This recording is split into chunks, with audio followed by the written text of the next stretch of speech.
DeFi, one of the most fascinating topics in the cryptocurrency space. According to Investopedia, decentralized finance, otherwise known as DeFi, is an emerging financial technology based on secure distributed ledgers similar to those used by cryptocurrencies.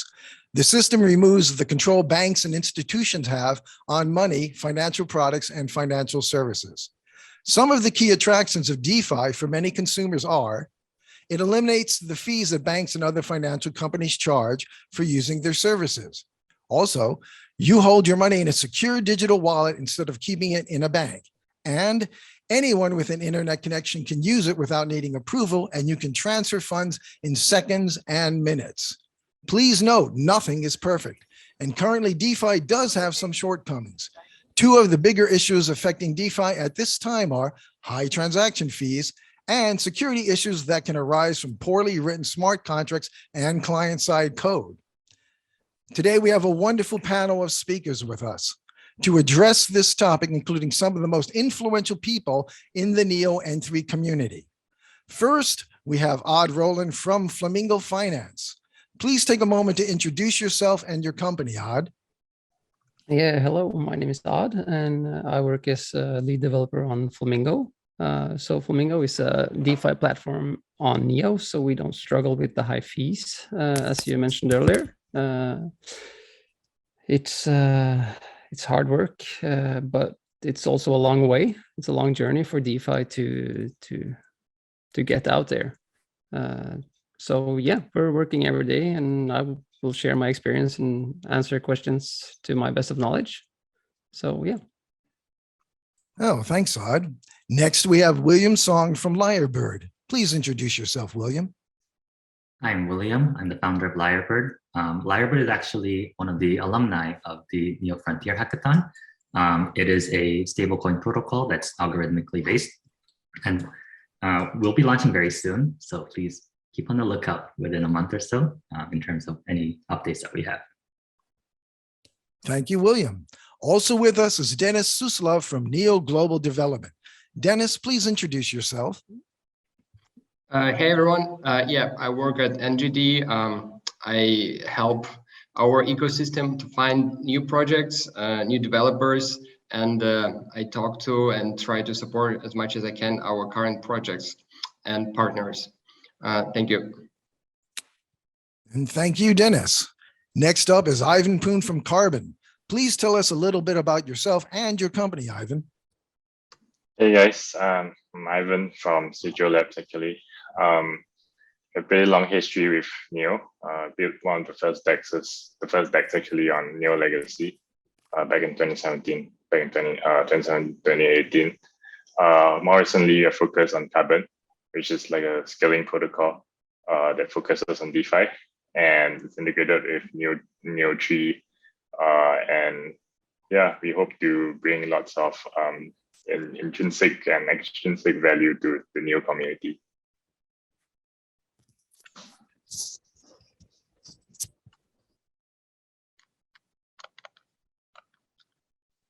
Hello, Robert.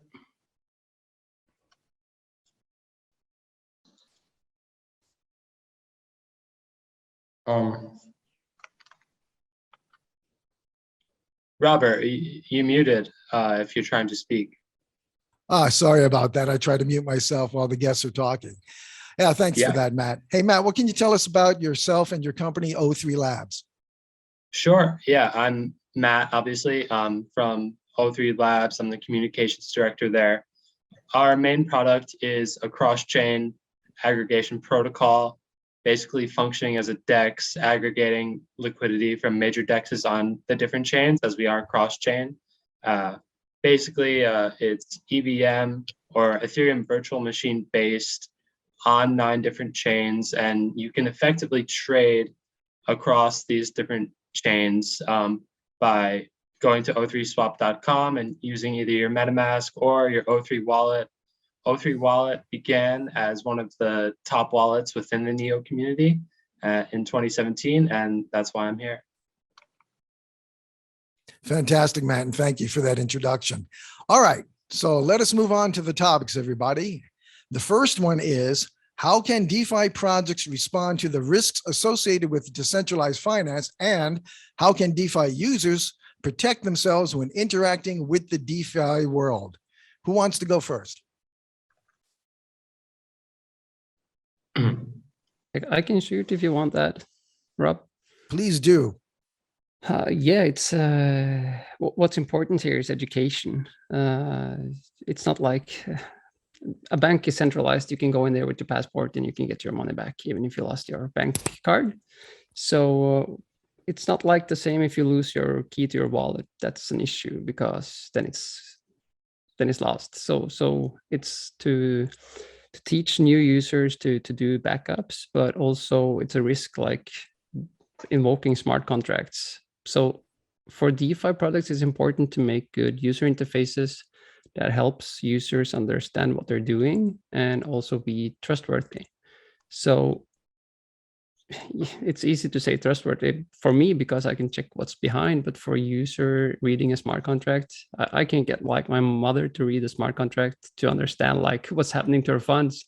So, but it's the same like if a new bank starts up and you put your like 10 million in there and you just trust them to be trustworthy. Yeah, you need to, it's reputation.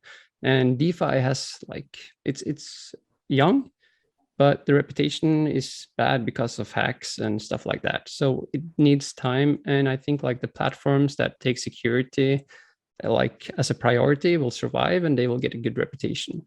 And scams are everywhere. And it's a lot of scams outside of crypto as well. So yeah, I think like that's the important part to make DeFi a success, to just build a reputation for your product. Thank you, Odd. Hey, Matt, as a wallet developer, do you have anything to say about how users can protect themselves?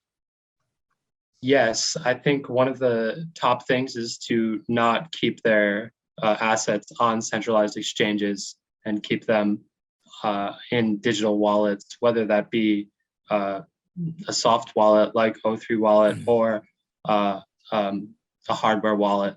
That's the best way to keep your coin safe, and to not share your private key, obviously, is very important, as Odd mentioned.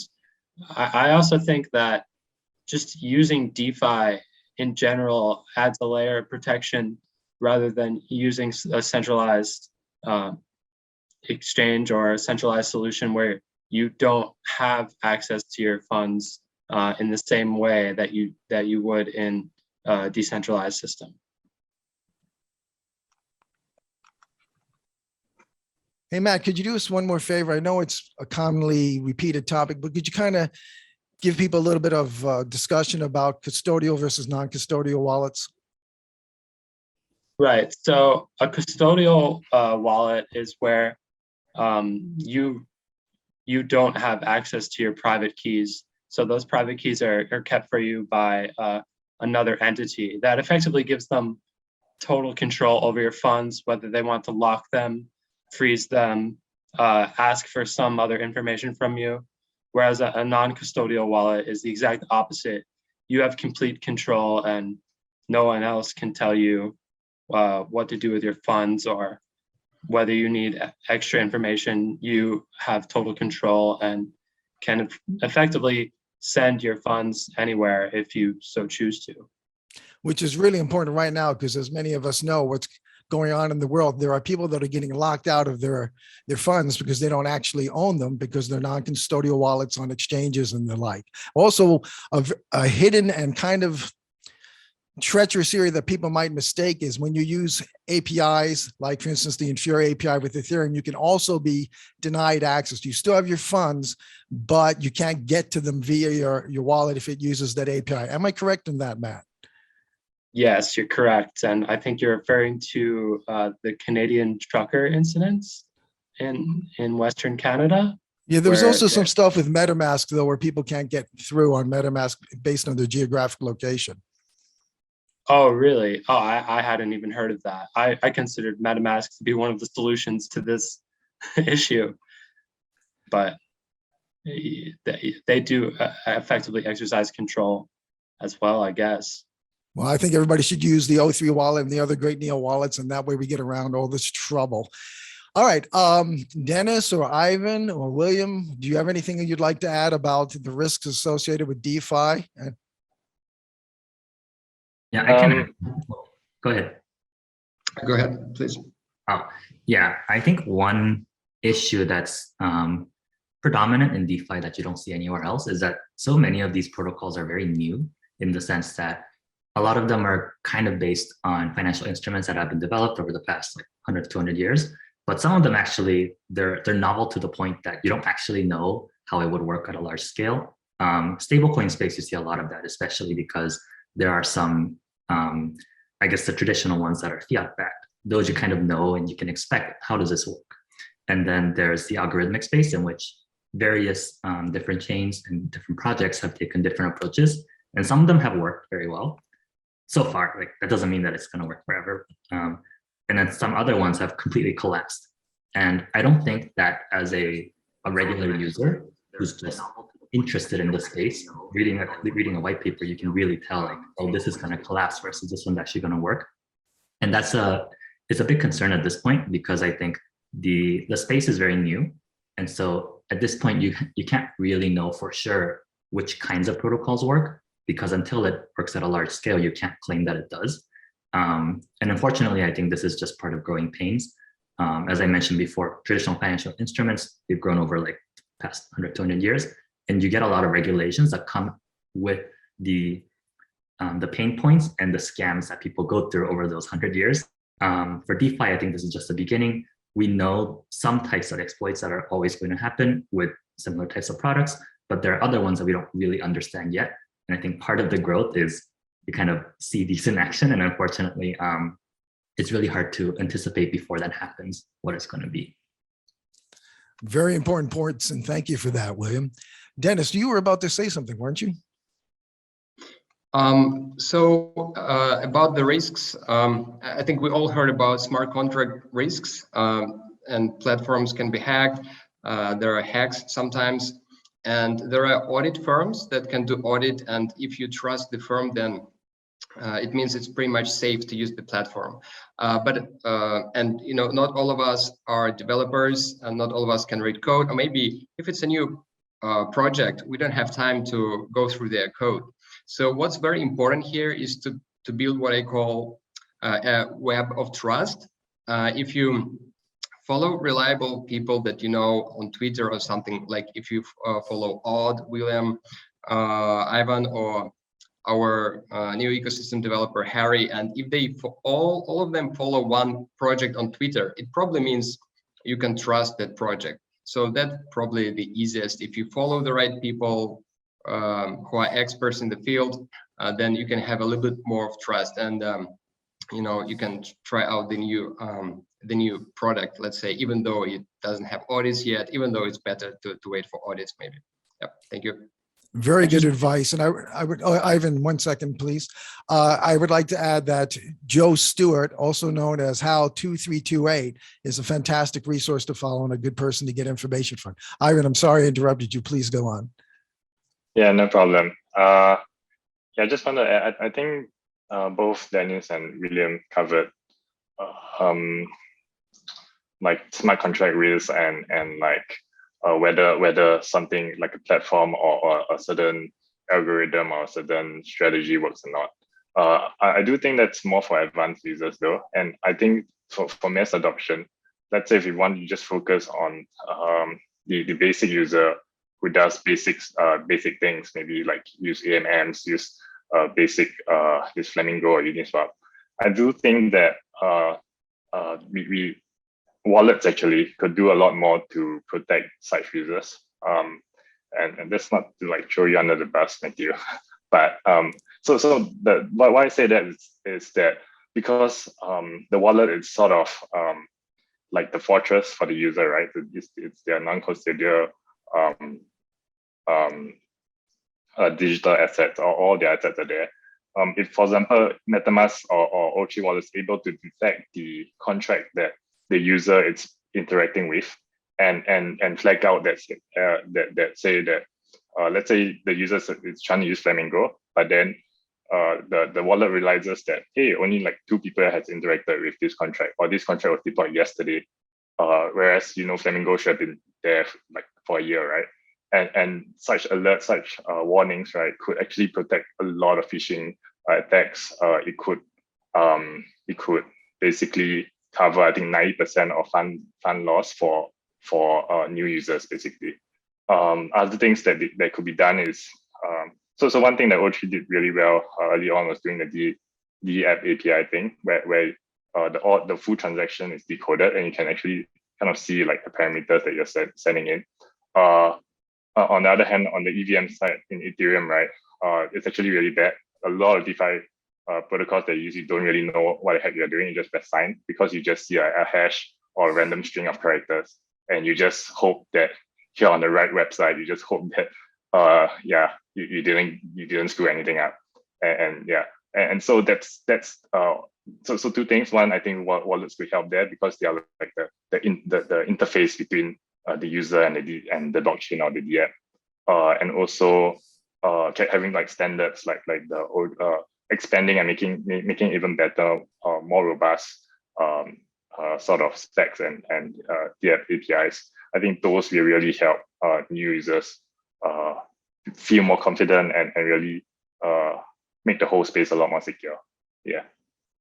Well, thank you, Ivan. And Matt, would you like to add to that? Yeah, I think Ivan really hit how the tech side and the developer side can address some of the concerns related to security. But I think on the human side, users, if you guys don't understand a protocol or don't understand what value a project is bringing to you, it's best not to interact with it. And if you're being pushed into using it, it's best not to interact with it, because this kind of stuff isn't exactly like it's not rocket science all the time. If you don't understand like where the value is coming from in a protocol or a smart contract, it very likely could be compromised or be controlled by a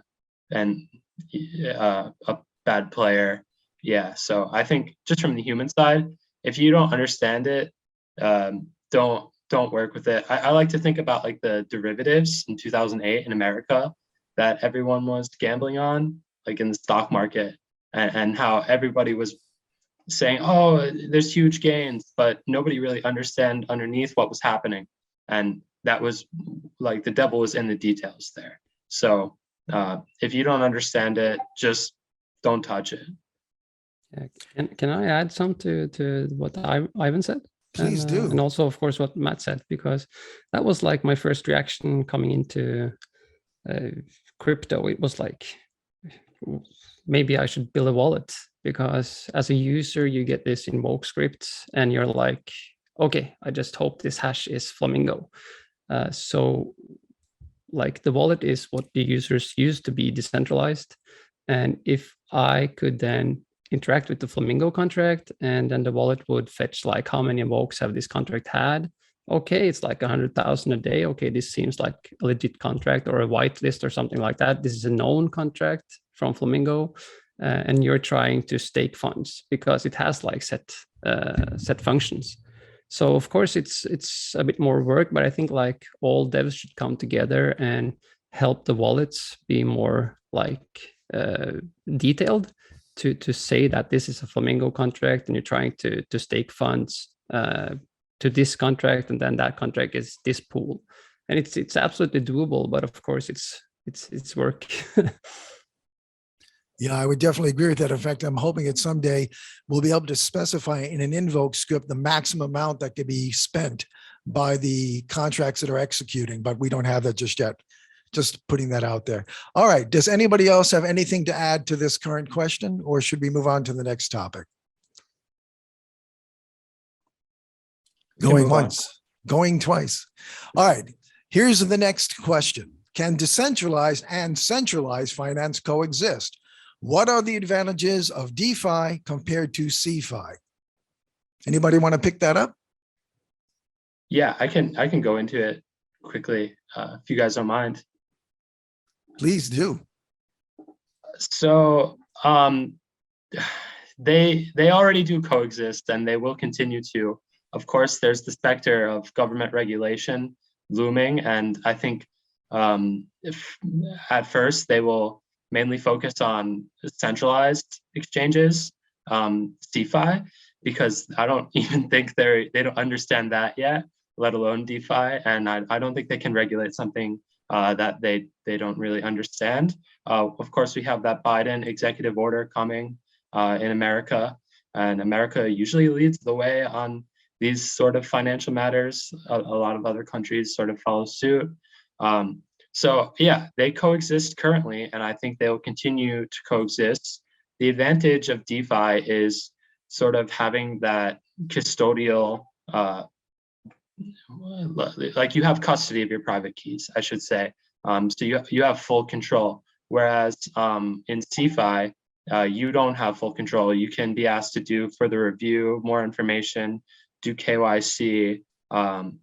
You might be asked to provide like your identity. Not all exchanges will do this, but most do now. I would say for a decentralized wallet like O3 wallet, you won't be asked for any of that, and you'll have full control of your funds. So one of the things I want to add is when an exploit in DeFi happens, it's usually not draining people of their funds from their wallets. That's usually like a singular scam or something like that. When there is an exploit in DeFi, it's usually draining like a protocol's pools. And that's usually how hackers can get a really large amount of money through like a flaw in the smart contract in a decentralized protocol.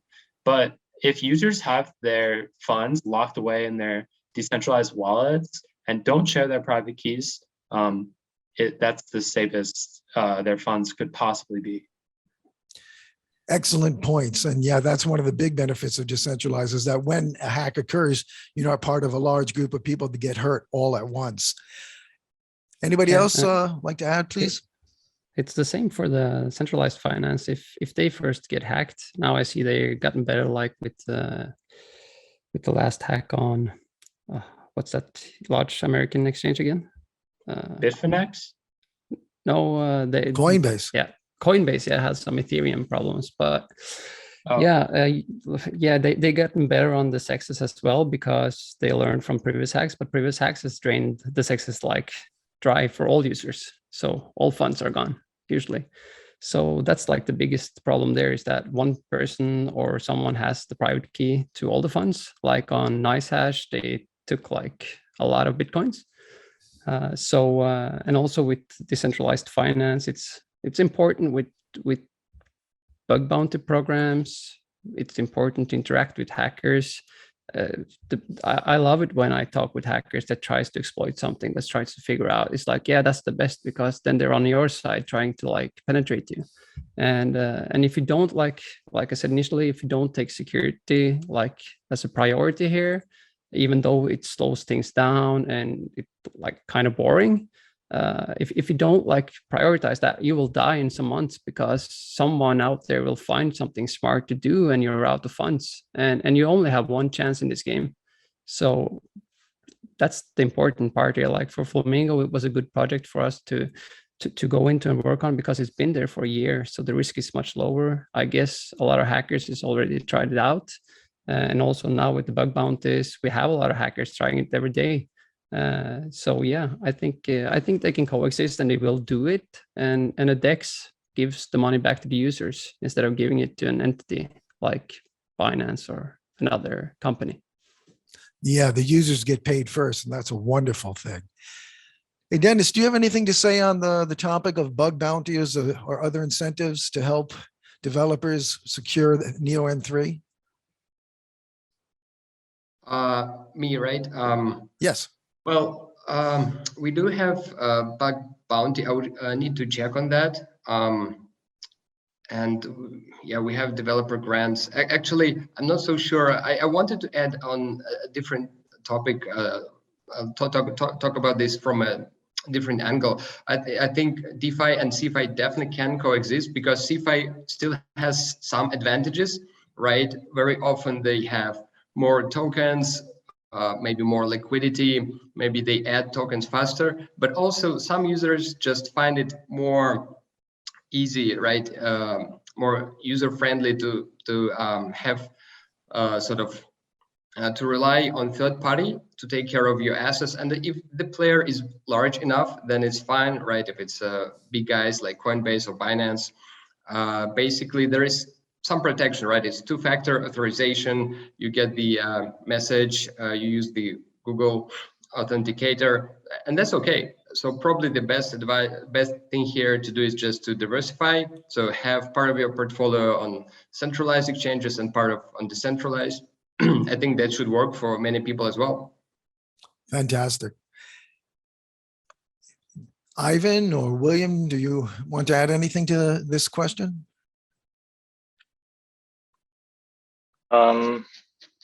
So for me, in terms of DeFi, I mean, I've been building decentralized systems for like a couple of years now, but I've been building centralized systems for even longer. And to be honest, all the attributes of decentralized finance, I find security to actually be the least important, or the least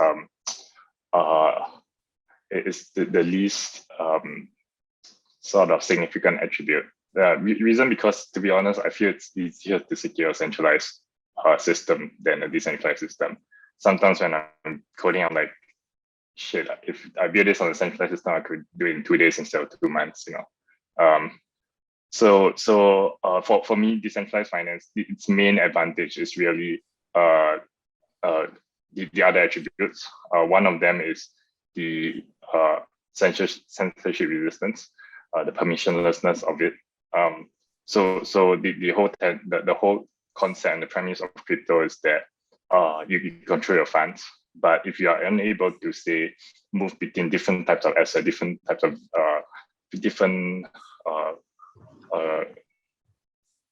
aspects of value, right? Then the whole system breaks down. The whole system doesn't actually work. It's actually kind of useless. So I think that's one of the main important things. The other important things, and why I feel we have really seen a sort of growth, it's the composability of it, the openness of it. Meaning that we see different projects, different teams being able to innovate independently and also collaboratively, so they can try new things very rapidly, and then also work with existing smart contracts, existing protocols, build them together, join them together, try different things. Of course, one of the early protocols was the liquidity protocol, right? The automated market maker. And the benefit that this particular algorithm or protocol gave the world was basically being able to allow users to be a market maker very easily by just throwing your funds there and then letting the math do the work. So this is one example. I feel there'll be many more examples down in the following years, the years to come. And that's really the age that decentralized finance will eventually, that's the reason why people will eventually move to decentralized finance from centralized or from CeFi. And and actually, it's in terms of security, that's something that us as smart contract developers, as blockchain developers, we kind of need to spend extra effort to kind of not go too crazy and make sure that it's as secure as we can make it. Yeah. So that's my take. Yeah. Thank you, Ivan. And as someone who has done both centralized and decentralized finance, how do you see these two ecosystems coexisting going forward? No, what's the question for me? Well, you said that you did both centralized and decentralized finance. So I do think that like I said, because you're able to do so many things faster in centralized ways, definitely, and also in terms of speed, scalability, it's all there. It's easy. It's as a developer, it's also easy to build such systems. Therefore, there will definitely be a market for it. There are certain things that it's just simpler to use centralized finance at this point. But I do believe that eventually everything can be replaced. don't see any strong reason why every aspect of centralized finance cannot be replaced by equivalent or better decentralized product. Yeah. So you feel that eventually there will only be DeFi and no CeFi? I don't see strong advantage. Like I said, the main advantage of CeFi is that it's easy, it's fast to build, it works right now, right? But with scaling solutions, with enough manpower, enough brain power into decentralized system, I feel that that eventually there will be no reason for CeFi to exist. Okay, great. I do want to throw this question out to the entire panel. One of the advantages of centralized finance is when there's a problem, you have things like the insurance programs provided by the government that will help recover your funds. Right now, not to my knowledge, I don't know of anything like that in DeFi. Do you see that as something that we'll eventually have going forward? Would someone like to comment on that? Matt, I think you seem to be. Right. So I think the insurance that users have when using DeFi is that if the DeFi protocol doesn't return money that was exploited, then that DeFi protocol will largely die. So if that DeFi protocol does have actual funds to give back to the users and keep surviving, then they are incentivized to do that. And that is sort of like the closest thing DeFi would have to an insurance policy. And I think we've seen when there have been exploits on centralized exchanges, the users don't always get their money back immediately. That's not like something that's set in stone. That's a very lucky outcome if that's to happen for a centralized exchange. But when a decentralized exchange is exploited, it has happened frequently where users have had all of their funds returned because the backers, the investors in that organization want to continue the work of the protocol and or DeFi app and fix the problem and continue their work. Well, Matt, and anybody else, do you think, though, it's possible that eventually we'll have like a pure, hard, smart contract-based insurance where there'll be a pool of contributed funds, perhaps people are incentivized to stake funds for their insurance purposes, and instead of relying on the goodwill of the DeFi protocol inventor, you actually will have a smart contract that will reimburse you in the event of a loss? I certainly think it's possible, yeah, but I don't know how forthcoming that something like that would be. Yeah, and it's also really important to remember that DeFi is really early. We're at an early stage. We need time. Yes. I'm here and I'm like having this 10 to 15 years span on things to like even get started. And already now we can like make people exchange money, and we don't need the banks to do that. People get money for like providing liquidity.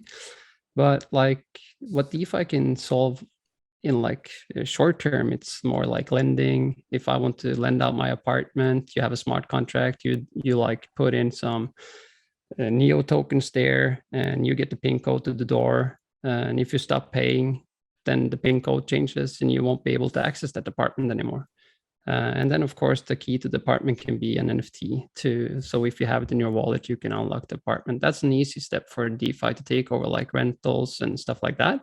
But insurance is hard because you have this third party, or people usually tend to don't agree on the outcome or the damage. So yeah, the people with the money don't want to pay, and the people that are in harm's way want the money. So yeah. But of course, I think like with a DAO or something like that, where you can like participate in helping out with the judgment of it. But I still think we need human power to solve at least most of the stuff, because it's not like it's an black and white situation when it comes to insurance, at least. Excellent. Very, very good points. And coming from one of the leading liquidity market makers in the Neo ecosystem, those are heavily weighted. Thank you, Odd. All right. So anybody else want to say anything about the current topic?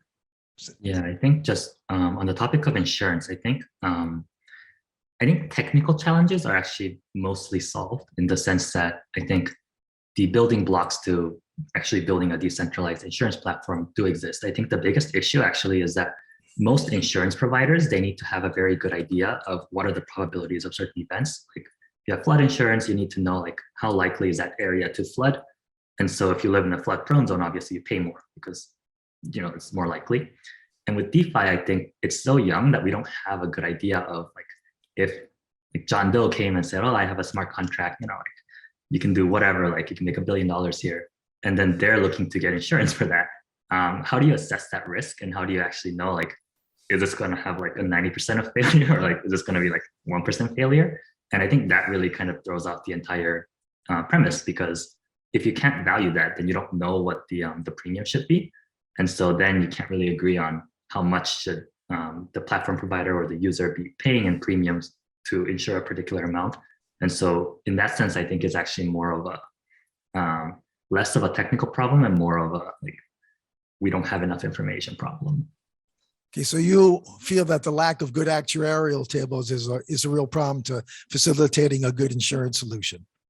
Right, and in general, things like smart contract insurance, I think they're very hard to just measure. Like even if you had more data, I think it's hard to tell, because basically you need to know like things like how good do you think this developer is, like what kind of like security protocols did they use, like what kind of audits did they go through, what language did they use, what compiler did they use. Like these are all things that are very hard to evaluate. And so I think it's, like as Odd said, I think if you do this, I think you need some way of that a human can kind of intervene and say, I think this is kind of the risk. But it's very hard to just make it completely decentralized and then say, well, like new contract, let's put it in at whatever premium.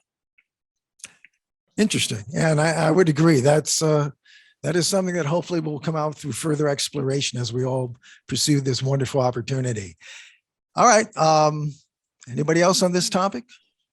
Yeah, I just want to quickly add that I believe there are platforms on other chains like Ethereum.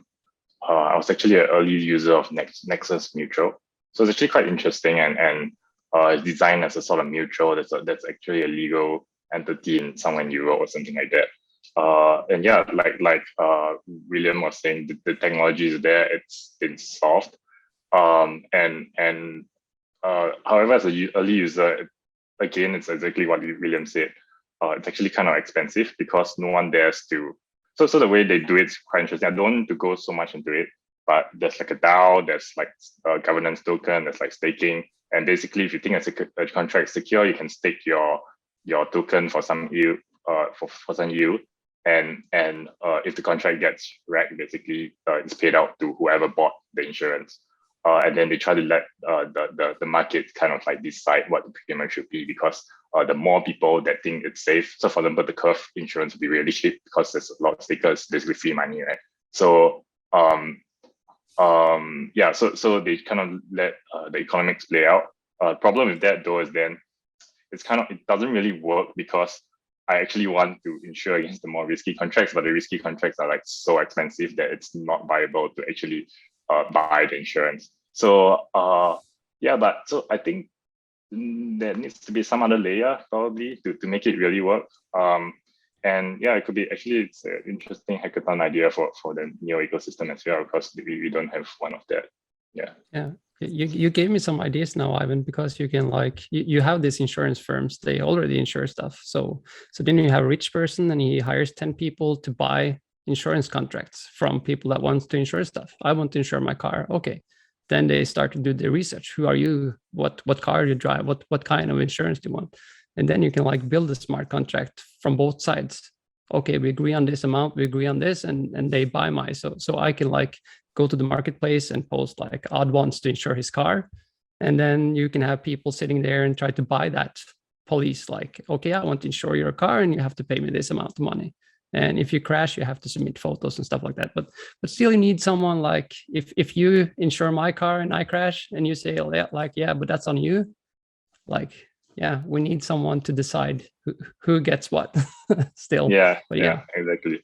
So like the example I gave for Nexus Mutual, that's why they only do smart contracts. And then because everything's on chain, then it's easier to argue whether it should be paid out and things like that.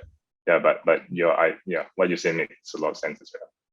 It's hard to answer gray areas programmatically, I think, is the issue. Well, I think the real issue now is that And hopefully Sam is listening because we need a hackathon for this. The DeFi Insurance Hackathon coming soon. All right. Going once, going twice, going 3 times. Okay, moving on to the next topic. What kind of obstacles is the DeFi world meeting currently and having to deal with? In other words, what are the things plaguing the DeFi world and what are possible solutions? Maybe I can start here. Please. I think one of the obstacles is the lack of cross-chain liquidity or cross-chain stuff. So there are some bridges, but user experience with bridges is not that great yet. For example, Neo is connected to other blockchains and other ecosystems via Poly network. And like just recently, we brought an asset from Binance Smart Chain. It's a Cake, the Cake token, and we brought it to Flamingo. So I think that's quite nice. Basically, it's integration of different ecosystems, which kind of helps with overall security of the industry. So that's really good. But right now, the experience is a little bit slow, and you have to go to a website and you have to wait like 5 to 10 to 15 minutes. So in the future, I think people will not even see this cross-chain hop. It will be, on the background, on the back end. That would be really cool. Right now, that's a bit of an obstacle. And another thing that I would like to talk about is stablecoins. So the most stablecoins that we have these days are backed by capital, right? USDT or USDC. So a lot of people trust these coins, but they are backed one-to-one. So it's not a very efficient use of capital because finance is based on trust. So using trust and like smart contracts, basically you can use capital more efficiently.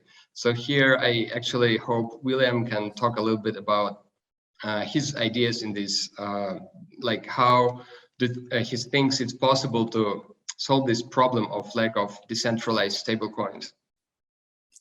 William? Yeah, so just a little bit of context on what Lyrebird does. It's very, very heavily inspired by the Terra ecosystem. And this, I think, is it's the most successful algorithmic stablecoin so far, in the sense that it is not backed one-to-one, as Dennis mentioned, as like the other major stablecoins. Basically, what happens is that there's a reserve token, and that just has some market cap. And the biggest value that this particular token provides is that it can always be swapped at fair value for a stablecoin. So like $1 worth of this will be swapped to $1 worth of stablecoin, so one of that stablecoin. And I think one of the biggest advantages of this model is that it allows you to change your supply to meet the demand. And so this is very flexible in the sense that if you have some, let's say, lending protocol that's very successful and a lot of people want to get into it, you don't actually need to deposit US dollars to get this token. What you're able to do is take any token that you have in the ecosystem that's already capital that's in the ecosystem, and then swap it for the stable coin. And you can grow or shrink the supply depending on this demand. And so this allows us to kind of efficiently allocate funds, because you don't necessarily need to bring in additional US dollars or additional other currencies. All you just need is some kind of market value in your ecosystem. And then you can transfer it from whatever token to the stable coin. And then if now capital wants to flow out into a different project, then the stable coin supply will now decrease, and then it goes into another project. And so that's what I'm personally most excited about Lyrebird. TBD on how well it goes. That's a plug, everybody, and a damn good one. Yeah. Lyrebird. Yeah. Hey, William, so what you're basically saying, though, is that one of the main advantages of DeFi is that you're decoupling the currency from whatever you use to back the stablecoin. Do I have that right? Yeah. And the other thing is that I think, I guess market cap might be a kind of poorly understood concept. In that market cap, let's say like Neo has a market cap of 2 billion. That doesn't mean that people spent $2 billion to buy into this ecosystem. The actual amount of money that has flowed in is probably a lot less, but because people value it at $2 billion now, you have that amount of market cap. And so if you have an algorithmic stablecoin, you can make use of a lot of this market cap without actually bringing in an addition. Let's say we're successful and it becomes like $100 million. That doesn't mean that you have to bring in an additional $100 million worth of outside capital, because you have that market cap already. And so if that is transferred, that's a very efficient use of funds, because market cap is usually a pretty big multiple of the actual amount of funds that flowed in. Interesting. That's kind of like the multipliers that the US banks have for reserves versus how much they loan out. All right. Anybody else? If not, I've got a question for the panel on this one. Okay, here's my question. As we all know, because you are premier developers in the NEO N3 space, NEO has one of the most advanced smart contract security models that there is. Do you think, and I'd like your comments on this, that advanced model could have helped prevent some of the inter-smart contract vulnerabilities that led to some pretty nasty hacks lately? No, it's really simple, because when it comes to security and at least DeFi, most of it is because developers start to try to do finance, and then you have finance people knowing how finance actually works.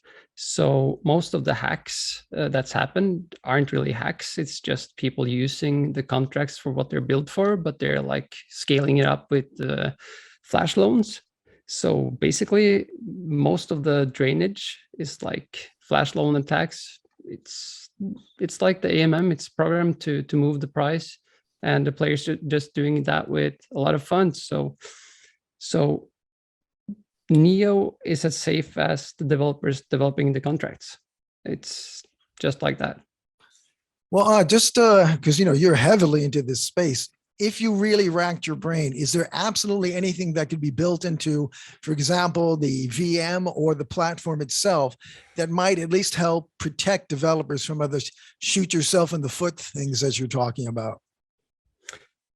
Yeah, it must be like if you, but that's also like a limitation, because if you then add a limit to the funds that can move around, you won't be able to have this kind of exploits. That's like big exploits, moving the price point of the AMM to one side to just exploit everything. So I'm not a big fan of flash loans just because of this, because they're useless to anything else than arbitrage and hacks, basically. So I think it's up to the protocols to maybe, if you set the limit, a cap for stuff, if you don't let users swap more than 1%, but then again, yeah, you put in like limitations. Limitations are also bad. So I think you need to get financial people into the space to help you make financial instruments, instead of getting like developers thinking that they understand finance, because it's not like always 2 + 2 is equal 4 when it comes to finance. Someone can solve that and get it to be 5. So yeah, we need to have more financial people in here, and at least like audit the contracts with financial people and not just like devs. Interesting. Ivan, Matt, or William, Dennis, do you have anything to say about the security issues? I think we should hear from Dennis because of his background in finance. And Dennis, I would appreciate it if you could tell people what that background is. I didn't even know that myself. I studied finance, but I think the question is more about the technical side of things, right? Like technical security. So I'm afraid I cannot add much here. Okay, but would you mind telling us what your finance background is? I studied finance, and I work in investments a little bit, venture capital, like organizing roadshows and raising capital for startups. And that's kind of the thing that I work on at NEO as well. Projects talk to us, they say this amount of capital or a grant would help us to get to this point, and then like we analyze here and think if that's reasonable, we do help them. So that's probably how I use that background here. Fantastic. And it's great to have someone like you on the team. It really enriches the space and fills in a lot of the gaps, because we're tech folks, most of us devs. Although Odd, I get the feeling you've got some pretty deep background on the money side of things, obviously. Ivan, I'm sorry. Go ahead. Personal. No. It's just like, no, I don't have any financial background. It's more like it's key to when you work with decentralized finance. It's key to be to acknowledge that it's financial stuff. So if you don't know it, then get someone with the financial background to help you out. That's the only like thing I'm raising here when it comes to security. It's like, it's not just code, it's also financials. Definitely. Ivan or Matt? Yeah, I just go on, Ivan. Yeah, go ahead. You go first. All right. Yeah. So in terms of security, security engineering, I don't think blockchains themselves can do much, because especially smart contract blockchains, because it's a virtual machine, right? Meaning that you literally can, you're literally allowing the developers to do whatever they want. So I mean, I do know Neo has like some stuff, Neo 3 especially, some improvements where they control permissions at a blockchain level, like contract interactions between like having a permission list, a permission manifest with regards to whether a contract can call another contract, for example, and whether like the signatures apply to which contract, stuff like that. But at the same time, it does, if you use such features, it does restrict your contracts as well. So yeah, like I said, it's a limitation. What I found to work is, I mean, at the end of the day, it's about, besides getting finance guys to vet the financial algorithms, financial protocol, it's also about getting security guys to vet the security, making sure that all angles are covered. So as developers, we are the defenders, asymmetrical defense. We need to cover every single hole, while the attackers just need to find one, and then you're screwed. So it's hard. What I found to work much better than using audit firms is to actually use white hackers, because they are creative. They really think out of the box, and that's actually what the actual hackers are doing. And we have found a lot of good stuff using that strategy, and it's also cheaper. Yeah. So if you're a developer, try to poke around the space and see, find white hackers that could help you with that aspect. For me, I don't do that much, and that's one of the reasons why we built Carbon, by the way, because it's not we don't support the full VM. We only support very, very specific financial flows, financial actions, and that's, I don't want to go again too deep into the tech here.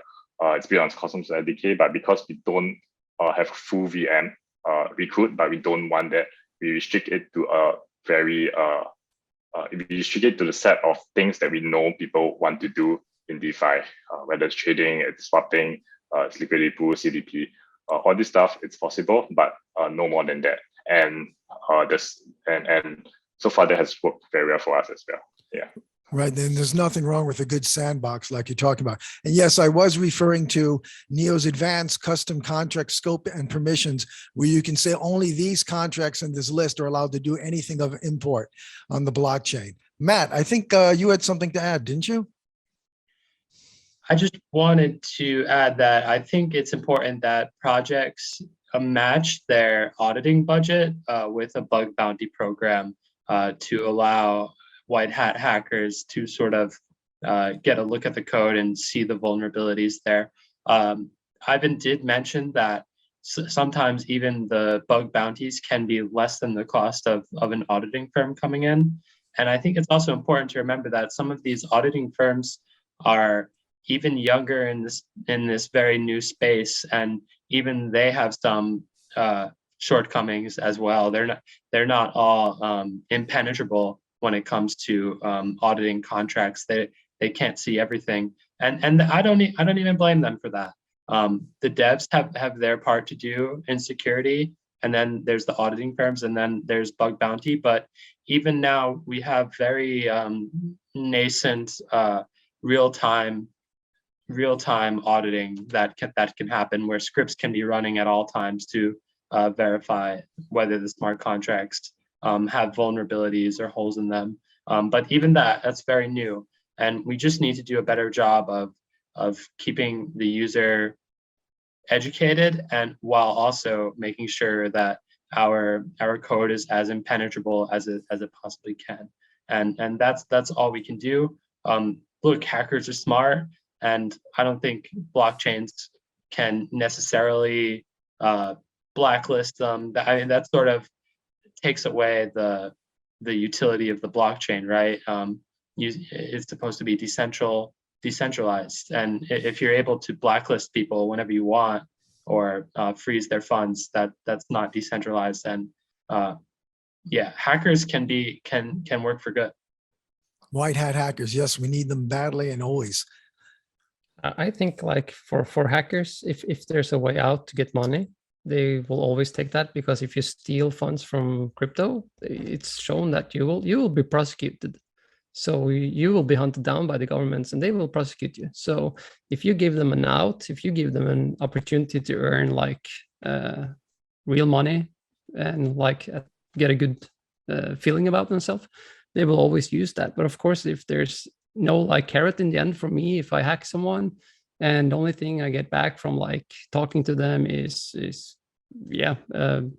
they getting mad, it's a really hard thing to do, because we worked or has a hacker firm where we hack people, and when you try to contact them and tell them like we came into your system, then they are like, okay, you're extorting me for money. Like, no, I just tried to tell you like you have a vulnerability. So, but then you have someone that's really defensive, and then you have someone that like it and they pay for it. But it's a service. So you have to, if you have it in the front where you have this bug bounty program, it's easy for the hackers to like, yeah, let me try to work on Flamingo, because I know they will pay me $1 million if I find something that's a really big security risk. Transparency and bug bounties, that's the way. All right, so just to remind everybody, the question is, what are the obstacles currently facing the DeFi world? Anything anybody would like to add, perhaps regulatory, financial, backing? All of the above. I think like regulatory, it's really hard. It's like this ocean where you don't even know where to swim, because even the regulators don't know. So we spend a lot of money on lawyers that just keeps us updated on the latest news. And one day it's this, and the other day it's that. And that's the hard part about it. And it's also a hard part is to get new devs in. I think people are afraid of smart contracts and blockchain as developers, because it sounds like it's like this huge new advanced stuff. But for me, it's like it's easier to actually make stuff on Flamingo than making the old systems, because then the blockchain is my backend, so I don't need to care about the backend anymore. Well, there's a lot of advantages to Neo N3, and yes, this is a plug for Neo N3 because I am biased, but I did a year's worth of Ethereum programming, and there were times I felt in a sea of changing waters, and I really didn't know what was going on. Plus, with proof of work, you've got a two-step process, and then there's this built-in fee arbitrage that makes any kind of certainty a very dubious concept from the beginning. But with Neo N3, you have proof of stake. You've got an incredible developer team that backs you up on Discord and through wonderful sessions like this. And if you're a developer who's been nervous about getting into the blockchain space, have a listen and please jump in. We are here and we welcome you with open arms. All right. Anything else on this question, or shall I move to number 4? No. I think usability is a big issue. I don't know how much about front end we're talking about, but if users can't figure out how to use a protocol, that's a real red flag. And bringing utility to them on its own is not easy, but making that utility appear beautifully and have good UI UX is an issue too. Very, very good point. Dennis. Here, if you don't mind, I will add quickly.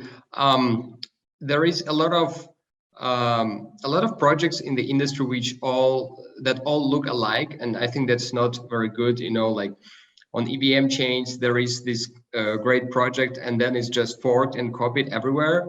But whenever there is like a new project and people rewrite it from scratch. There's really room for creativity. So I like some of the user experience ideas that Flamingo has integrated. Like, they don't name these pages the same way that everyone does. They call it in best analytics. It just using different words, but then it makes it more user friendly. New users who are just new to DeFi will understand if they see the words like finance words they saw everywhere else. So that's cool. And just some of the ideas that Flamingo has, I think that's really cool. Just, making it slightly different from everyone else. Yes, Flamingo Finance rocks. And I don't mean to put you on the spot, but how many nudes tokens do you have? Me, maybe if I was airdrop, but yeah, I'm sure Odd has a lot. What is the name of the token? It's nudes. It's what you think it is. Oh my goodness. You can have Yeah, your nudes and your cake and eat it too. All right. So, Anybody else? can I just fill in, what Dennis said, like to just explain why we do it differently? It's like also Matthew said, it's so important with the UI and UX, and we are still like struggling with it every day. We're trying to figure out like what's the best way to do this for new people coming in. And it's a plan here. And I guess for the community, it's like, why doesn't you call it swap anymore? It's like, because if my mom is here on this page, she's like, swap, what is that? But when you go to your bank and you want to like convert your dollars to euros, yeah, so you convert them. So we try to like use these regular terms. And yeah, it's confusing for blockchain people that's been in the space for 5 years, 6 years. They're like, yeah, but how do I swap on Flamingo? They don't have swap. They have something called convert, but yeah. So I think that's the important part in making it easy, making it like a one button click to stake or unstake. But then again, it's really hard to make it easy. Easy is hard. I tend to tell that to people. If it looks clean and it's easy to use, then it's really hard to program. Well, that's my excuse. Hey, Ivan, did you have something you wanted to add? No, not really. I mean, I completely agree. We do have like a swap EMM on another blockchain called Zilliqa as well, and yeah, I really like how I was actually sharing to the team like how Flamingo does like all the various things, even the animations, the weighting, transitions. I think they're really great. Yeah, so great job. Yeah. I think we're all in agreement on that. All right, so are we done with this topic? William, did you have something? I guess. Next topic. Okay, great. All right, so here's the next topic. It's I'm going to leave it as a big open question. What is the future of decentralized finance, in your opinion? Anybody want to pick this up? Matt? I'm sort of hoping someone else answers this one before I do. Hopefully I can be the last one to answer this. Yeah, I'm always like, I can go first. I have my ideas. I have my dreams for decentralized finance. And it's a long road, as I said earlier. We have to work here for some decades before we're there. But I think at some point you give the key back to the users. So I know if I don't have money in the banks, or if I do, they're not my money. If the government doesn't agree. And that was like the incident in Canada. I'm not like one of these guys like governments are bad and like fiat are bad, but that shows the true face of it, that politicians can just like take your money if you don't have the same opinion of them. So that's an issue. And I think like with time and developers, we will be able to have renting, lending, and everything on a decentralized blockchain. I don't even like how the world works when it comes to finance, that we can just take a group of people and exclude them from the financial system, because it's so harmful for people to be excluded. If you can't like buy food, you can't buy stuff, and it's your money, and someone just said like, let's exclude you, you're not welcome here anymore. That's the nice thing about blockchain. It's also a bad thing, of course, because people can use money for bad stuff, but yeah, that's like the cost of it. But I think mostly we will be able to replace the financial system as is today, and move it to be decentralized and no government controls it, even though, yeah, that sounds like maybe a hairy goal. Ambitious. Yeah, ambitious goal. But a worthy one. Matt? Yeah, I think that in a way we already do have that in place, and it's just making sure that governments figure out a way to regulate it in a way that doesn't limit our ability to maneuver. I remember a long time ago, I was trying to figure out how to send money back home to the United States, and I ended up buying some Bitcoin to do it back before the Chinese ban. And What year I was remember- this? What? What year was this? 2019. Wow. All right. 3 years ago, and I actually caught a really low point for Bitcoin. I think Bitcoin was like $3,600, and I remember thinking, "Wow! I not only did I make money on this transaction, like I actually got to send money home without there being any sort of limit imposed on me by the bank." That in its own was a huge utility for me, and sort of brought me back into the space after many months of a hiatus. And I think that utility is dwarfed by the amount of utility that's come into the space since DeFi summer. And so what we're seeing happen in DeFi, I don't know what's going to happen in the future as part of regulation, but we've seen huge leaps in the utility on all of these different chains in the past 2 years. And if you imagine any type of change or improvement happening, like to continue happening, then I know that we're going to see bigger and bigger leaps forward. Well, I did want to ask you though, when you made that Bitcoin transaction, for a moment when you sent that money, was there fear and trepidation? And when it actually went through, was there a feeling of liberation? No, I never felt any fear. I thought, to be honest, when I went into the bank, they asked me what I was sending the money home for. And I was sort of taken aback because I never, in America, something like that would never happen. Like you need a reason to move money from one pocket to another. And it was a very jarring incident when the manager told me that there's a camera recording us talking, and she looked pale as a ghost. And I thought, I sort of laughed my way out of the bank, literally, and went and bought Bitcoin. And it was super liberating.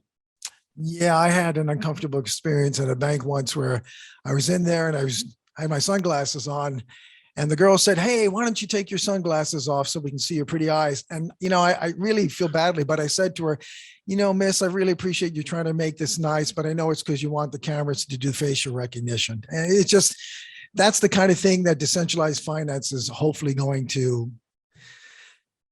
improve. Now, this is a big question. What is the future of DeFi? Come on, people. I don't know if people want to hear this, but I think the first one that's coming is regulation, unfortunately. I think it's going to look different. I don't know what it'll look like. I don't think it'll be the same as like government can say like, well, like you have this DeFi platform, but actually, like I'm going to confiscate these funds, because I think a lot of projects are smartly structuring themselves in a way that it's not a single entity that owns the contracts anymore. It's going to be a DAO, and people can vote on what to do, and that's the only way to actually make changes. And so I think it has to look different, just necessarily. I think the other thing that people probably don't want to hear is lower yields, because right now you go into a pool and it's like, oh, your APY is like 30%. It's too low. You got to find something that's like 50 plus. But I think that in some way it's representative of the risk that you have to take, because it's very young and you don't actually know if the project's actually going to succeed. And so I think that's why the yields are so high. But as you see mainstream adoption, I think one of the things that has to happen is that yields go down, because if the yields stay this high forever, that's not sustainable. And so I think that's actually a good thing. A couple other things that I see happening. One is kind of commoditization of the lower level protocols, in the sense that I think, for example, let's say when computers are first built, you had everyone who used a computer terminal know how to use a terminal and really understand like things like TCP, IP, whatever. Like you have to understand the entire stack to use it. And that's changed a lot over the past like 50 years, in that now I can do this on Zoom. I have no idea how Zoom works, but it doesn't matter, right? Like as a user, I just see an interface that's very nice to use. And I think DeFi will get there at some point. I know there are some difficulties right now with people's mindsets. Like if I go to a bank and then I tell them like someone stole my card, it's a fraud transaction, then someone, like you can kind of just yell at someone and hopefully they'll say, well, like it seems like you were here and then the card was used there, so we'll reverse that transaction. Can't do that in DeFi. And I think that's just part of the expectations that we have in terms of what to like basically like what kind of responsibilities I have as a user versus what the platform has. And I think that kind of will change as we get mainstream adoption, in the sense that people have to understand they have the freedom to use whatever platform, but at the same time now they own the funds and they also own the responsibilities. So yeah, I think those are the major changes that I see happening. And you're correct, William. Yields have to go down. It's like a risk reward thing. Now you have a higher risk at DeFi and you have a higher reward. If you come here like 5 years from now, then you get like exchange fees. That's basically what you get for being a liquidity provider. And that's the end goal, like building the trust. So you have these pools where people can add liquidity and get trading fees. Basically, that's it. So the yields have to go down, but we have to incentivize people to take that risk today. So yeah, that's one thing that's surely going to happen in DeFi, is that yields have to come down. And if they're too good, like you had with this DeFi 3.0 and stuff like that, if they're too good to be true, then it's usually not true. And it's usually much more risk. So when I have friends like saying, yeah, you have to buy the token, it's like 2000% up. It's like, yeah, then it's like 2000% more risk in it. Well, seeing that we have some of the people that are truly in this space, do you think your users understand that the reason why the yields are so high is because they could actually lose their money? This is like Not all users. No, Understand. no, they don't. Not everyone, and like they can lose their funds. Yeah, of course. It's if the code is bad and if some hackers tries to like exploit it. But then again, it's like trust. You can also lose your money in a bank if you have a bank rush. But you trust your bank, so you still hold your money there. So it's the same thing, like risk reward. Banks had high risk before, so they give you a high interest. Banks today has like low risk, so they give you really low interest on your cash. So basically because they're safer for you. So it's the same with DeFi. The more safe it gets, the more time it gets, the lower the yields will be. I would agree to that. Here, I just wanted to add a little bit. So everyone heard of impermanent loss, right? It means when you provide liquidity to an MM, whenever there is a big change in price in one of the assets, there is a bit of impermanent loss. And like most people know it, but maybe some users don't, is that if you have a stable coin and an asset, the risk of impermanent loss is higher. But if you have two like blue chips or larger assets, then the risk is lower. So if you provide maybe NEO and Bitcoin on Flamingo or someone else, the risk is lower than if you provide NEO and USDT. And I think APY reflects that. So APY is higher for riskier assets. So it's kind of up to the user, right? They provide NEO and Bitcoin, the impermanent loss is lower, so they're not losing money for sure, but they are rewarded for the capital they provide. Excellent. And thanks for pointing out that that making that point about impermanent loss. That is something I actually believe that few people really know about. And even if they know the term, they don't really know what the mechanics are and how it could affect them. So thank you for pointing that out. Matt, you seem like you have something to say. Yeah, just to get back to the original question, where do I see the industry, the DeFi industry headed did you say the next 5 years or in the near future? Or Just the future in general. the future?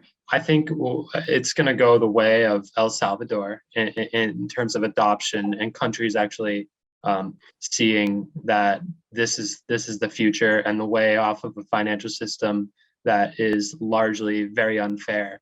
And this provides like more of a democracy and a borderless financial system that can be inclusive for almost everyone and has the capability to be so. Very good point. And let's all hope that happens fast and globally. It's already happening. The progression of it is already way ahead of anything I could have ever imagined, 5 years ago when the space was really just being birthed. These are definitely exciting times. And I mean that in both the good way and the difficult way. This is the best way for me to put it. Dennis, any final words or anybody else about the future of DeFi? Maybe Ivan would like to add something. Yeah, I mean, I think I kind of alluded to it just now, and basically I agree with that on this. Yeah, I think eventually DeFi will kind of replace not just DeFi but like TradFi in general. It needs to, because that's the premise of crypto.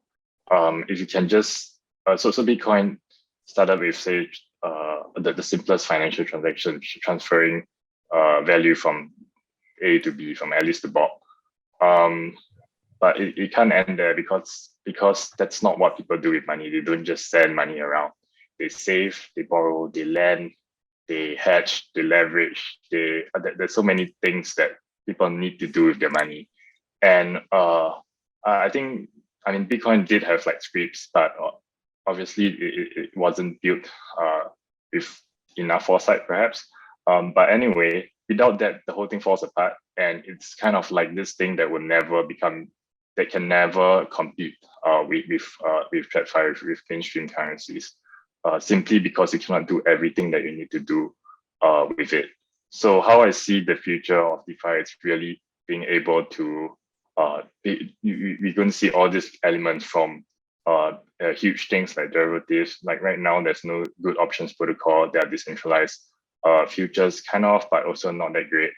I think we need to see a lot more of this. And on the flip side, we should see a lot less volatility, because volatility means it's an unproven currency.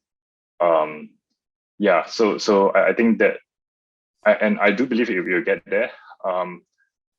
When though, it's what everybody, I feel, misunderstands or misjudges. The saying that I like is that people always overestimate how much you can do in 1 year, but they severely underestimate how much you can do in 10 years. So on a 10-year time frame, I think, yeah, it will be a really different space when we look at it again. Yeah, so I think there was some mention about yields, and things like that. I think the other thing that we really need to move away, I agree again with Matthew, or was it William, that the use should and will go down. Right now, you're incentivizing people to just use it for the yield, which I feel it's okay, but we need to look further than that. The example I like to give is like torrents and Pirate Bay, right? The reason why people move to that, it's because the experience of having 100 different networks and paying for 100 different networks and getting them review off and not having control over what you actually want to watch or what you actually want to view. That was what pushed people to like torrents and pirating and stuff like that. But when Netflix came along and they said that, hey, I'm going to give you what you want with a better experience, then everyone starts moving back. In the same way, we need to give users a better experience than TradFi. If not, we will never make it. And yeah, basically you'll see what happened to Netflix, and the space will not prosper, and it will not go to where I feel it needs and it can be. Yeah. Less volatility. That would be wonderful. Matt, I saw you nodding your head. Is there something you wanted to add or odd? How about you? It's interesting that, yeah, he mentions the Netflix innovation. A lot of people have said that, Netflix killed Blockbuster along those lines, right? But I've heard, I think about it the other way, like Blockbuster killed themselves by not offering a better experience than Netflix could, right? Who wants to go to the store like when it's, below zero in the morning to get their DVD when they could just not even put on clothes on in the click of a button, be able to watch Netflix. I think that's where we're headed with DeFi and the banking system. As long as fair regulation comes to fruition and we can have on and off ramps and some basic safeguards for consumers to not get scammed from bad actors within the DeFi community, and DeFi protocols can maintain their reputation for protecting users, then we will see mass adoption in this space. I believe we will. And I would agree heartily. Odd? I think like we're really early, and the problem with crypto is people expect that they buy a token today and they have a Lambo tomorrow. So I think like in 10 years, then if you invest now, you're early, but you have to like have patience. So it's the same. Like I've been with Bitcoin since almost the first year, and it was like my patience that like that's why I'm not a billionaire now, because I wasn't patient. I was like, yeah, but this is just stupid internet money.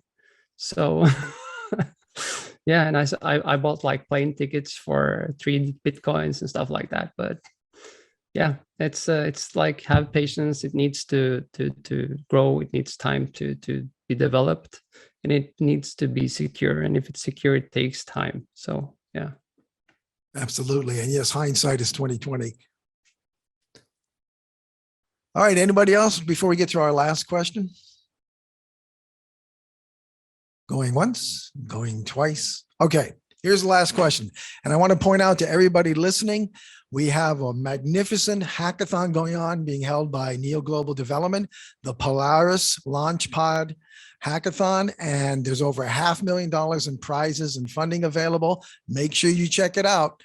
But having said that, if all of you could see the DeFi project of your dream come out of the hackathon, what would that project look like? What kind of projects would you like to see come out in the Neo N3 DeFi space? Okay. Right. So the first thing that I can think of that I would love to come out of the hackathon would be something that can cross chains for Neo N3. So like a bridging to some type of EVM compatible chain. And that's something that would greatly help the O3 Labs ecosystem, because we have so many people in the community that are bullish on Neo, but don't exactly have a way to bridge across those ecosystems. Okay, so an EVM compatible bridge between Neo N3 and at least one of the popular EVM chains. Do I have that right? Yes. Okay, there's one. Dennis, Ivan? Well, I don't have anything extra creative right now. I think lending protocol would be nice. We had people working on that, but it's always good to have competition and new people doing that. So classical lending would be really good.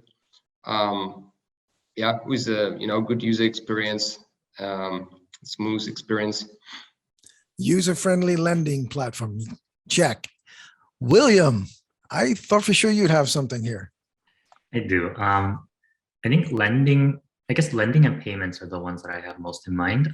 One thing that I don't think I see in any other chain that I think is possible on Neo is I think Neo ID either is or will be available soon, is that lending right now is very collateralized in that if you're borrowing, you actually have to put up more collateral than you're borrowing, because right now it's kind of like there's no trust, right? You kind of have to say, I want to borrow, let's say $100 worth of USDT. I'm probably going to put in collateral of $150 to $200 worth of ETH. And that's actually pretty difficult in the sense that kind of like what use do you have for that? You don't have to sell your assets, like tax implications, but really like you're not borrowing anything that you don't have already. But what I would like to see is some way for essentially wallets to gain trust. The wallets don't really have to link to a particular person, right? But with something like Neo ID, I think you can show that you have a history of building up trust, that you are someone who will pay back. And so if you have that trust, then you can get lower rates, you can get more capital accessible. And what I would really like to see is, let's say someone does not have any funds, but they have a good history of paying back. They could raise money for a project and then actually be able to, actually be able to take loans without having to put up larger capital than they originally started with. And I think that's going to incentivize a lot of people to really use a DeFi platform, because, like in traditional lending, you kind of do what's your job? How much do you earn? Like, how much do you spend on rent? And you try to make some kind of assessment of how likely this person to default. And I think in Neo, we could probably do something like that. And that's something that I don't see anywhere else. And so that's something that I would really like to see. So reputation-based lending ratios are a very interesting concept. Right. Yeah. Matt, were your ears burning when you talk about wallets? Are you Oh, muted? sorry. No. Yeah, I'd love to see a lending protocol on Neo N3 too. One of my favorite projects that's already on N3 is Ghost Market, the NFT buying and selling platform. I bought one of like the cute little ants that is like a sort of hearken to the old days of Neo. And they actually do have a little bridge from Binance Smart Chain to this is sort of where my idea of you asked for something to come out of the hackathon, right? So Yes. I had an issue. I wanted to buy one of these ants on Ghost Market, and even though I had Neo, I couldn't withdraw it. The wallets were down on my centralized exchange. So I had to use the Ghost Market bridge to get their token from Binance Smart Chain over to the Neo chain. And it was a little bit difficult. I didn't have any Neo gas. I had to have my friends send me some gas, right? So if there could be I have some good news for you, Matthew. We already implemented the Binance Smart Chain bridge on Flamingo last week. And also it was last week. Okay. Yeah, and Steven deployed or NGT deployed the glider. It's a project we've been working on to help you do transaction without gas. Hey, Awesome. Odd, wait a minute. You can't do a drive-by on this. What's Glider? Tell everybody. It's like a smart contract that pays for your transaction, but you pay for the gas the smart contract uses with a different token. So let's say you just have FLM. You can, if Matthew and O3 implements it in O3, you can just have FLM and send that to another user, and then the contract charges you FLM for the gas that you need to spend to do the transaction. I've been really on this from like my first day on Neo, that like we need to be able to have like single tokens pay for gas. And it's really nice to have it coming now. It's in a test phase. It's on mainnet, so you can test it. You can now convert a Neo to gas without having gas. So we will implement it on Flamingo, and I want the wallets to implement it as well, so I can use Neoline, O3, or Neon Wallet and just send one asset and don't need the second asset like gas. And then I have a smart contract handling the gas for me. So yeah, that's Glider. Matt, what do you say? O3, will it support it? Yeah, Odd. Let's get linked up after this. I wasn't aware of this innovation that definitely addresses some of the pain points our users might have. Yeah. So now you can wish for something new from the hackathon. Fantastic. I am elated about this new feature. Okay, Ivan, Yeah. you want to see a lending dApp or in that camp, or you got something else? Seems to be mostly lending right now. Yeah, I think lots of interesting things that can be built, like smart contract insurance, I guess. Yeah, I mean, I use a lot of derivatives. So if someone could build, I mean, you kind of need like lending and borrowing. Hey, Ivan, I'm Is sorry really to good. jump in, but can you tell us what kind of derivatives you're using? So for myself, I trade a lot of options, and that's why I mean that's why we build Carbon as well. But options I really have to do on chain, and but I think in terms of the importance in the grand scheme of finance, in the grand scheme of finance, it's ranked like right up there. So yeah, if someone could take a step in that direction, it would be really good to see. Yeah. Now, to your knowledge, Ivan, one of the big gaps between classic finance, and Dennis, please correct me if I'm wrong in any of this, but one of the big gaps is, especially in options, you have a very well-developed and mature field. You have different volatility measures, beta, gamma, delta, the whole line. It's a very mature field where you have things like the Black-Scholes algorithm for automatically calculating the value of an option. Have you seen anything like that in the DeFi world yet, or are we still many steps behind the times? Right. Well, there are different ways to do that. And for example, Ivan's Carbon and Switcher Exchange, they are order book based, so it's a little bit easier to do innovations like that, if I'm correct. But for AMMs, we had perps for some time on Flamingo, and maybe, I don't know what are the plans, maybe Flamingo will have like new versions of perps, perpetuals on the platform. But yeah, like options, derivatives, all that would be really good to have. I think just ecosystem has to grow a little bit before that. But yeah, options derivatives are great, good for price discovery, for adding extra liquidity. So really looking forward towards that, maybe on the hackathon. From your lips to God's ears. Yeah, I would really like to see an Oracle smart contract that provided basic financial algorithms based on real world numbers from, for example, vetted and credited investor feeds for things like the Black-Scholes algorithm and other things, because I think that would help other developers get into the space who might not even want to get near it right now because the mathematics side or the actuarial table side, like William was alluding to, is just too much outside of their field of expertise. Right. Okay, so mostly what we got was lending dApps and a little bit of insurance and something to help with options programming. Anything else? Remember that I haven't said what I want. Odd, the illustrious Odd. I am so sorry. I just told Matthew that we already had the Binance bridge, but I really want to see a really easy, user-friendly game.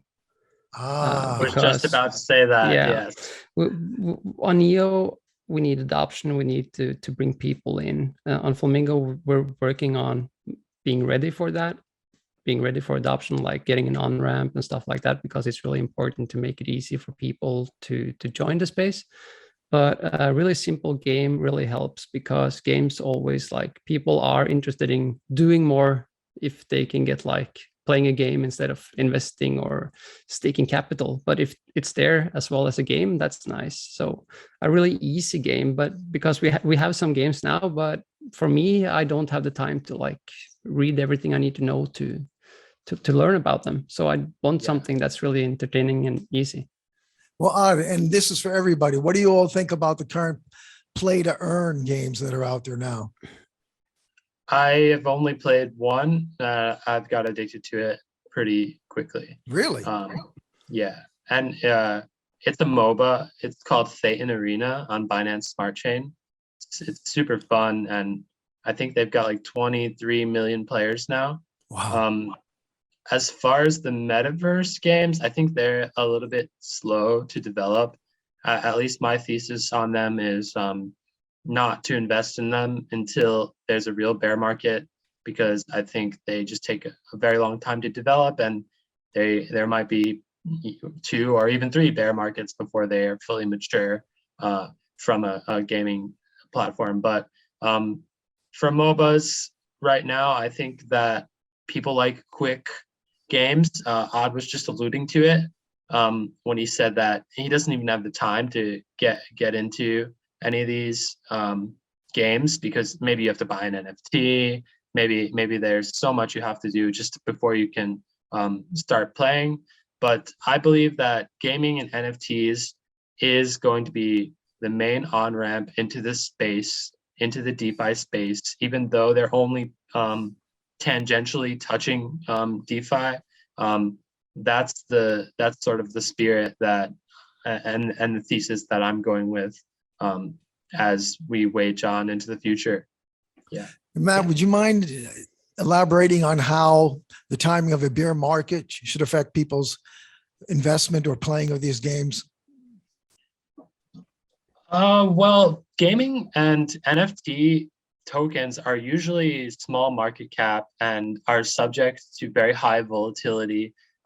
So if you're investing in them in a bull market, when the bear market does arrive, you might be likely to lose, 90%, 85% of all the money you've invested.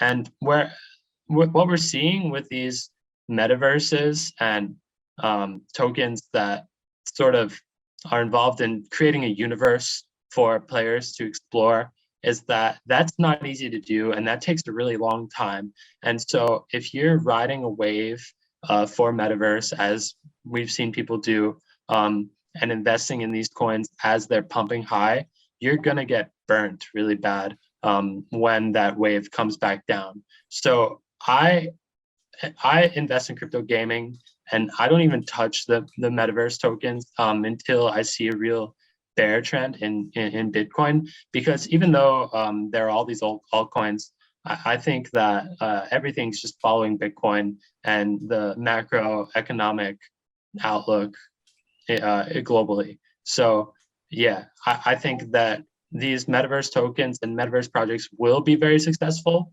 but the best time to invest in them is not when everyone's talking about them and when the hype is very palpable. Buy the rumors, sell the news. Excellent advice. All right. Anybody else? Or if not, I will begin to wrap it up. Going once, going twice, going 3 times. All right. I want to thank from the bottom of my heart, not only the people that are watching this stream, but our fantastic panel and all the wonderful advice, stories, and ideas they gave us. Just a reminder, please check out the Polaris Hackathon. And I also want to thank deeply Neo Global Development for their wonderful platform and for putting on these events. My name is Robert Oshler. And before I say goodbye, panel, please say goodbye. All right. Goodbye. Bye. Thank you, everyone.